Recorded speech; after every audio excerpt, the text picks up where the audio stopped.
So ഇപ്പം നമ്മുടെ ഓത്ത് ഫോമിൽ UA ഓൾമോസ്റ്റ് റെഡി ആയിട്ടുണ്ട് എന്ന് വെച്ചാൽ ഇമെയിൽ പാസ്വേഡൊക്കെ സ്റ്റേറ്റ് കറൻ്റ് അപ്ഡേറ്റ് ചെയ്യുന്നുണ്ട്.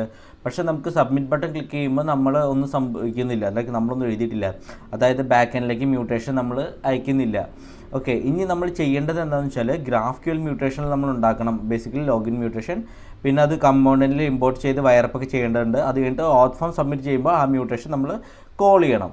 ഓക്കെ, സോ അതിന് വേണ്ടിയിട്ട് ഫസ്റ്റ് ഓഫ് ഓൾ നമുക്ക് മ്യൂട്ടേഷൻ നോക്കണം. ലോഗിൻ മ്യൂട്ടേഷനാണ് നമുക്ക് റെഡിയാക്കേണ്ടത്. സോ അതിന് വേണ്ടിയിട്ട് ഞാൻ തിരിച്ച് ഗ്രാഫിക്കൽ ടൂളിൽ പോകാം. നമ്മൾ ഓൾറെഡി അങ്ങനെയാണല്ലോ വർക്ക് ചെയ്യുന്നത്, ഗ്രാഫിക്കൽ ടൂളിൽ പോയിട്ട്. സോ നമ്മൾ ഈ ലോഗിൻ മ്യൂട്ടേഷൻ ഇതാണ്, ഞാനത് റൺ ചെയ്ത് നോക്കാം ഒന്നും കൂടി. സോ ഇതാണ് നമ്മുടെ ലോഗിൻ മ്യൂട്ടേഷൻ നമുക്ക് കൊടുക്കുന്നത്. ഇനി ഇതിൽ ചെക്ക് ചെയ്ത് കഴിഞ്ഞ് മനസ്സിലാവും ഇമെയിൽ പാസ്വേഡ് നമ്മൾ ഫോമിൽ നിന്നാണ് എടുക്കേണ്ടത്. ഇപ്പോൾ നമ്മളിവിടെ ഡയറക്റ്റ് വെച്ച് വിളിക്കുന്നതാണ്. സോ അത് നമുക്ക് ഫോമിൽ നിന്നാണ് വിളിക്കുന്നത്. സോ അതിന് വേണ്ടിയിട്ട് നമ്മൾ എന്താ ചെയ്യുന്നതെന്ന് വെച്ചാൽ ക്വറി വേരിയബിൾസ് ആണ് നമ്മൾ യൂസ് ചെയ്യേണ്ടി വരും നമ്മുടെ കേസിൽ. ഓക്കെ, സോ അതിനായി നമുക്ക് ക്വറി വേരിയബിൾസ് ഒക്കെ